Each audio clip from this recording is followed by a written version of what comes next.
Selamat datang di channel YouTube Varelis Arsitek, mendefinisikan ruang, merancang kemewahan. Varelis Arsitek, merancang kemewahan, mendefinisikan ruang. Pernah nggak sih Anda lewat di sebuah perumahan, lalu melihat sebuah rumah yang ukurannya luar biasa besar, tapi entah kenapa kelihatannya biasa saja?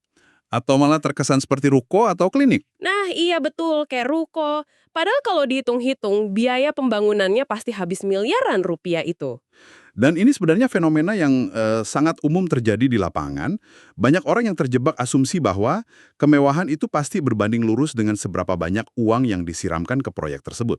Di sisi lain, kadang kita melihat rumah yang ukurannya nggak terlalu raksasa, tapi auranya terasa sangat mahal, elegan, dan bikin kita penasaran siapa yang punya. Pasti ada rasa ingin tahu siapa arsitek di balik rumah itu. Betul, makanya di obrolan deep dive kita kali ini, kita bakal bedah tuntas satu catatan menarik dari tim Varelis Arsitek. Catatan ini menyoroti pola yang sering mereka temukan dengan topik yang lumayan menampar ya, kesalahan mahal di rumah 1-3 miliar. Topik yang sangat relevan. Hari ini kita tidak sekedar membahas teori estetika, tapi kita akan membedah psikologi di balik desain. Kenapa mata kita bisa ditipu oleh arsitektur? Dan bagaimana menghindari jebakan mahal tersebut. Apalagi buat Anda yang mungkin sedang menabung untuk rumah impian, kita akan cari tahu kenapa uang 2 miliar bisa berakhir terlihat seperti rumah 800 jutaan. Tepat sekali. Dan untuk membuat pembahasan ini lebih nyata, panduan dari Varelis Arsitek ini menyertakan satu desain mahakarya mereka sebagai studi kasus.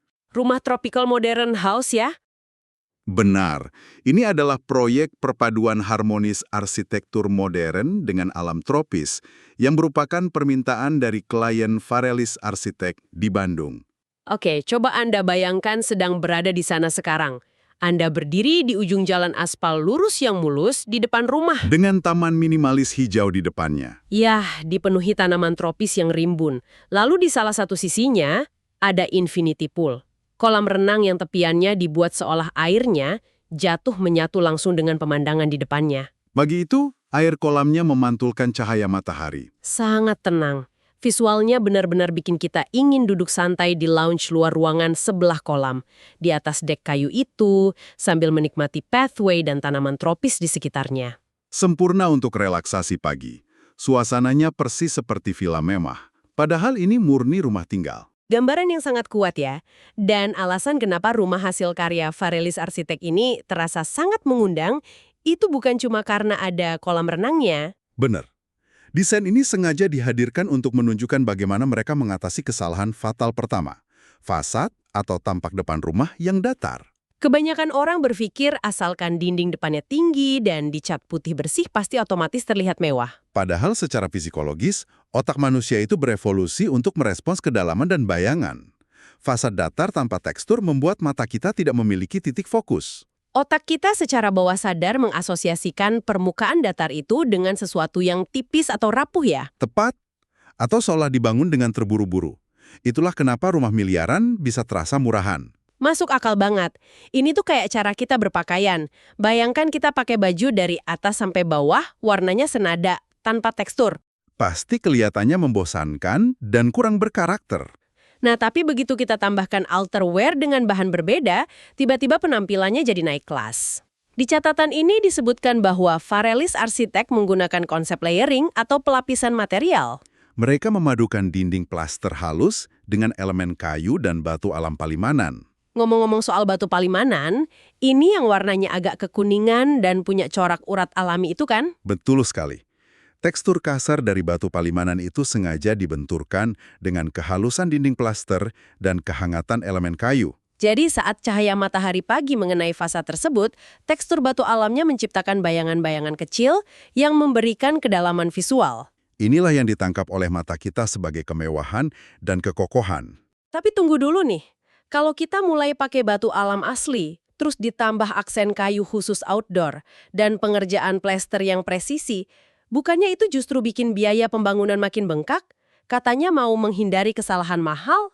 Itu pertanyaan yang sangat kritis. Disinilah bedanya sekedar membangun dengan merancang secara strategis. Gimana maksudnya? Mindset yang diajarkan dari panduan Varelis Arsitek ini adalah layering material tidak berarti Anda harus menutupi seluruh rumah dengan batu alam yang mahal. Oh, jadi cuma di titik-titik tertentu saja. Tepat sekali. Ini tentang proporsi dan komposisi. Mereka mungkin hanya menggunakan batu palimanan di area entrance atau pintu masuk sebagai focal point, sisanya tetap menggunakan material standar. Jadi biayanya tetap terkontrol, tapi nilai persepsi dari rumah itu melonjak tajam. Karena mata kita langsung tertuju pada tekstur elegan tersebut. Menaruh uang di tempat yang paling sering dilihat. Anda menangkap intinya. Oke, fasad sudah aman. Sekarang bayangkan kita berjalan melewati dek kayu tadi masuk ke area pintu utama. Varelis Arsitek merancang area ini sebagai entrance semi-outdoor. Menuju foyer atau ruang transisi yang teduh. Iya, ada aksen kayu dan batu alam lagi di sini yang menyambut kita sebelum masuk ke ruang utama. Dan begitu pintu dibuka, wow, ruang tamunya luar biasa lega. Diterangi cahaya alami. Betul, jendela kaca besar dari lantai sampai ke langit-langit, floor to ceiling windows, furnitur minimalis tropisnya tertata rapi. Ruang tamu ini menggabungkan kenyamanan dan keanggunan. Menghubungkan interior dan eksterior dengan mulus ya. Ini yang sering kita sebut sebagai konsep open plan living kan? Benar. Open plan living adalah standar emas untuk rumah modern saat ini. Karena memberikan ilusi kebebasan dan luas. Tapi disinilah catatan Varelis Arsitek menyoroti kesalahan mahal kedua. Rumah yang terasa sempit atau justru terasa kosong lompong meskipun dana yang dikeluarkan itu miliaran. Kok bisa rumah dengan konsep tanpa sekat malah terasa sempit? Akar masalahnya ada pada jebakan proporsi rumah dan hilangnya seni zoning. Pembagian zona ya. Betul. Saat klien memiliki dana besar, ego seringkali mengambil alih. Mereka menginginkan ruang tamu yang sangat raksasa agar terlihat impresif di mata tamu. Akibatnya proporsi rumah menjadi hancur. Tepat. Area lain yang fungsinya krusial untuk keseharian, seperti dapur bersih atau ruang cuci, menjadi sangat sempit. Atau ruang tamunya saking besarnya malah kehilangan kehangatan dan suaranya menggema. Oh, saya bisa membayangkan ini. Kayak bertamu ke rumah yang ruang tamunya segede lapangan futsal. Kalau mau minta tolong ambilkan remote TV aja, rasanya harus pakai toa. Bukannya nyaman, malah berasa lagi nongkrong di lobi hotel. Ini tuh kayak kita beli smartphone keluaran terbaru, layar lipatnya super besar, kameranya 6 biji, kelihatan luar biasa canggih. Tapi baterainya cuma 1000 mAh. Analogi smartphone itu brilian dan sangat akurat untuk arsitektur. Anda tidak bisa mengorbankan baterai atau fungsi operasional rumah hanya demi layar yang besar. Makanya dalam desain rumah di Bandung ini, Varelis Arsitek menerapkan zoning yang sangat ketat. Mereka membagi dengan jelas antara area publik dan area privat. Area makan dan dapur modern dirancang sangat elegan, ideal untuk keluarga berinteraksi dan juga untuk hiburan tamu. Ukurannya dijaga agar tetap intim ya. Jadi aliran sirkulasi orang bergerak di dalam rumah itu dipikirkan. Dari area dapur yang sibuk, kita bisa bergerak dengan natural ke area private. Melewati lorong menuju kamar tidur utama dan kamar tidur tamu. Material kayunya masih dominan di sini, ditambah sentuhan rotan, kaca, dan tanaman tropis di sudut ruangan. Masuk ke kamar tidur, suasananya langsung berubah. Lebih tenang. Setiap kamar menawarkan ketenangan dan kemewahan sebagai retreat pribadi tropis. Dan perhatikan bagaimana konsistensi material dibawa masuk sampai ke area paling privat ini, di kamar mandi.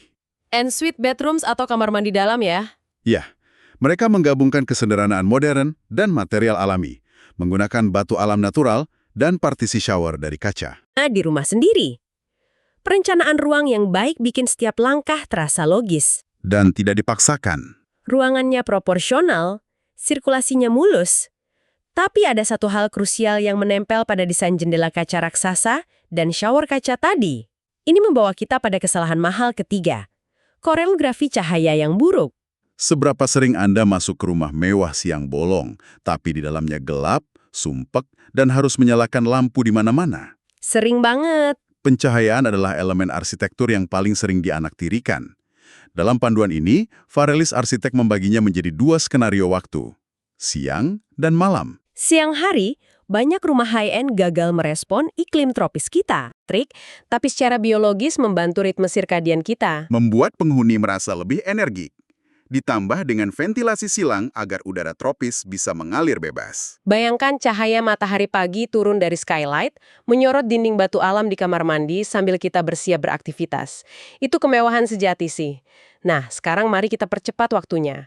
Bayangkan sore mulai tiba. Transisi waktu yang sangat penting. Kita naik ke lantai atas rumah ini, ke area teres atau rooftopnya. Ada area duduk outdoor yang nyaman, dikelilingi panorama langit tropis. Teres ini memberikan pemandangan menakjubkan. Dan ruang relaksasi di alam tropis. Transisi dari sore menuju twilight atau senja ini mengubah keseluruhan karakter rumah. Gimana Varelis Arsitek menangani rumah saat matahari sudah tidak ada? Disinilah letak keajaiban pencahayaan buatan. Kesalahan yang sering terjadi adalah orang menggunakan lampu berwarna putih terang yang menyilaukan ala rumah sakit di seluruh ruangan. Bikin sakit mata ya kadang-kadang. Varelis Arsitek sangat menekankan penggunaan lampu dengan warm tone atau cahaya yang cenderung kekuningan dan hangat. Secara psikologis, ini mengingatkan otak kita pada nyala api unggun. Memicu rasa aman, relaksasi, dan keintiman. Saat matahari terbenam, rumah berubah menjadi oasis yang hangat dan mengundang. Harmonis banget sama alam malam harinya. Lampu taman yang menyorot tanaman tropis dari bawah, ditambah lampu di dinding fasad batu palimanan, dan cahaya dari dek yang memantul di permukaan infinity pool dengan cahaya lembut. Tepat sekali. Pencahayaan di malam hari bukan ditujukan agar rumah seterang siang hari. Ini adalah tentang melukis dengan cahaya. Menyorot tekstur arsitektur yang ingin kita tonjolkan ya. Dan membiarkan area lain berada dalam bayangan yang dramatis. Itulah kemewahan visual sejati di malam hari.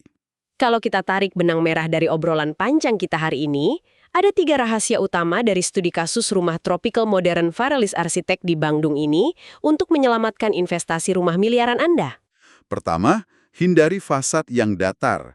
Gunakan layering material seperti paduan plester, kayu, dan batu alam untuk menciptakan kedalaman visual secara cerdas. Kedua, jangan terjebak obsesi ruang kosong raksasa.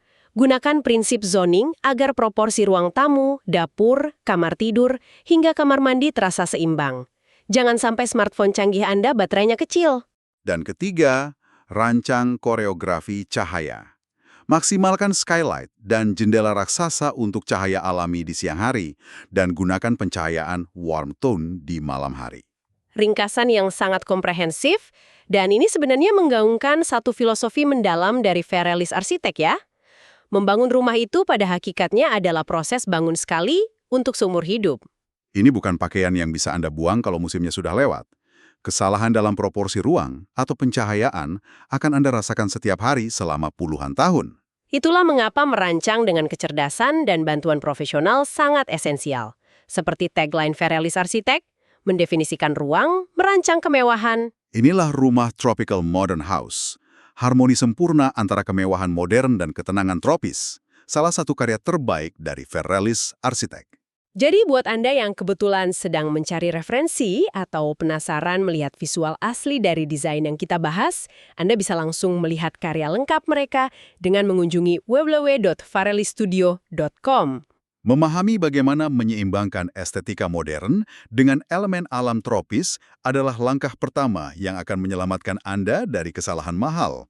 Setuju banget. Nah, sebagai penutup, saya ingin meninggalkan Anda dengan satu pemikiran untuk direnungkan. Kita baru saja membedah bagaimana persepsi kita soal kemewahan ternyata bisa dimanipulasi hanya oleh tekstur natu alam, proporsi dinding, atau warna cahaya lampu di malam hari. Arsitektur tak kasat mata. Tepat. Sekarang coba Anda lihat sekeliling ruangan tempat Anda berada saat ini. Perhatikan dindingnya, posisinya, jendelanya. Seberapa besar arsitektur tak kasat mata di sekeliling Anda ini diam-diam telah mendikte seberapa stres Anda hari ini, seberapa produktif Anda bekerja, atau bahkan bagaimana cara Anda memandang dunia setiap harinya. Pertanyaan yang lumayan bikin merinding ya. Terima kasih telah mengikuti tur audio dan obrolan deep dive kami hari ini. Sampai jumpa di sesi berikutnya.